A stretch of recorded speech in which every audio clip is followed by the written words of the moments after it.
जन्मण्याआधीच मी जाहले गुन्हा कशी, माय सावली तुझीच वाढते तुझ्या कुशी. जन्मण्याआधीच मी जाहले गुन्हा कशी, माय सावली तुझीच वाढते तुझ्या कुशी. अंतरी तुझ्या निवांत पाहते चराचरा, पंख मोकळे नभात पसरू दे मला जरा. एकदाच जन्म मिळतो घेऊ दे मला जरा.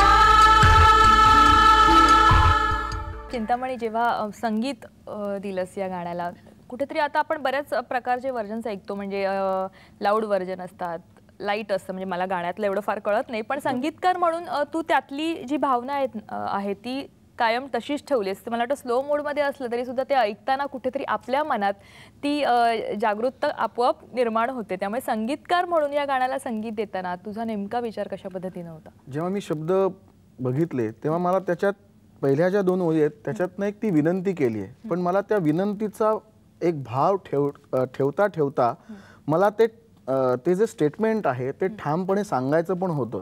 म्हणून मी नंतर पुढच्या कडव्यांमध्ये मी थोड्याशा चालींमध्ये तो फरक करत गेलो.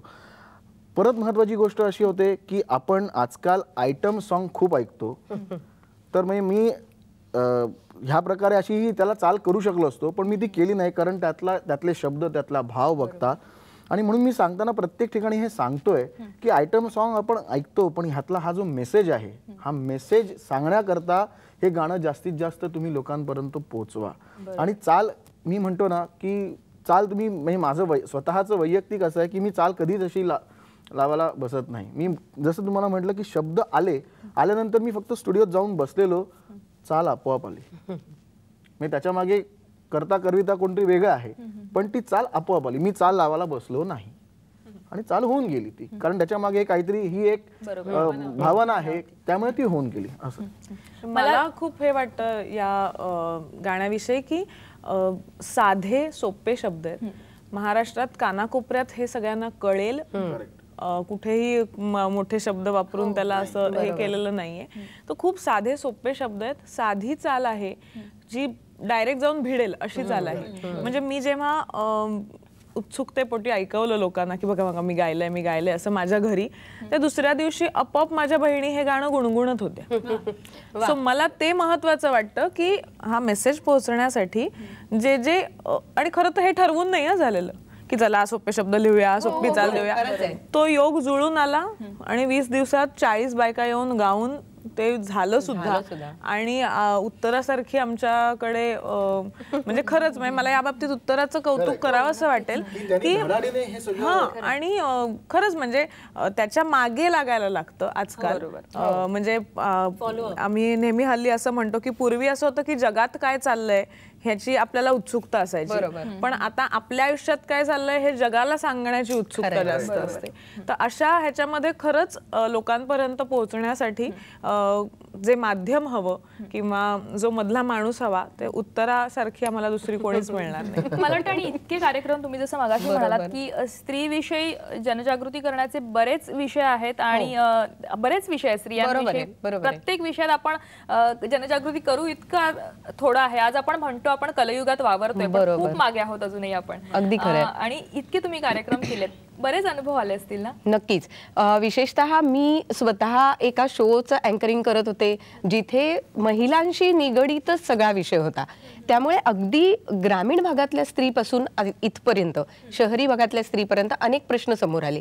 पण मला असं वाटतं की हा मुद्दा आहे, जर आपण आजचा स्त्री भ्रूण हत्या हा विषय घेतला तर हा युनिव्हर्सल आहे, सगळीकडे आहे. म्हणजे ग्रामीण भागातही आहे, शहरी भागातही आहे, सुशिक्षित वर्गातही आहे. सुशिक्षित आणि श्रीमंत ह्याच्यामध्ये जास्त आहे. हे खरंच अतिशय धक्कादायक गोष्ट आहे. आणि म्हणजे त्यांनाही कळत नसेल तर काय करायचं. आणि कसं असं वाटतं आपल्या घरात मूल जन्माला येणार ही खरं तर किती आनंदाची गोष्ट आहे. मग त्यात ती मुलगी आहे का मुलगा आहे हा विचारच कसा येऊ शकतो तुमच्या मनात.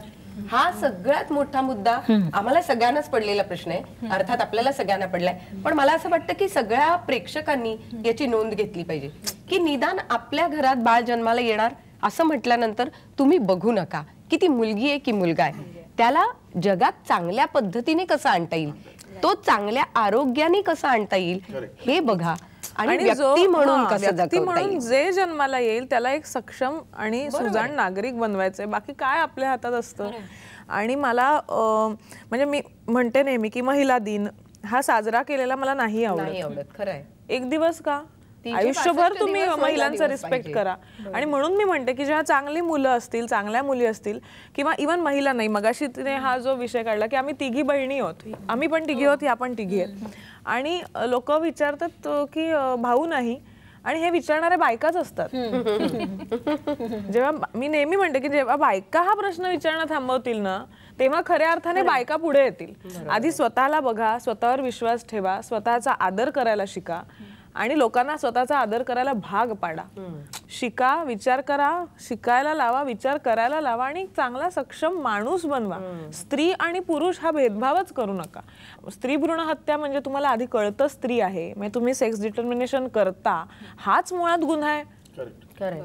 पण हा गुन्हा आपल्याकडे शासनाने हे केलेला गुन्हा आहे की त्याला शिक्षा आहे, पण तरीही हे म्हणजे आपल्याकडे प्रॉब्लेम तोच आहे ना की आपल्याकडे रूल्स रेग्युलेशन आहेत, पण ते तोडणारेही आहेत. सो ते तोडायला धजावलेच नाही पाहिजे कोणी. हा मुद्दा महत्त्वाचा आहे की एकदा शासन आहे तर जी कठोर शिक्षा झाली पाहिजे ना की त्याच्यानंतर कोणीही पुढे धजावलं नाही.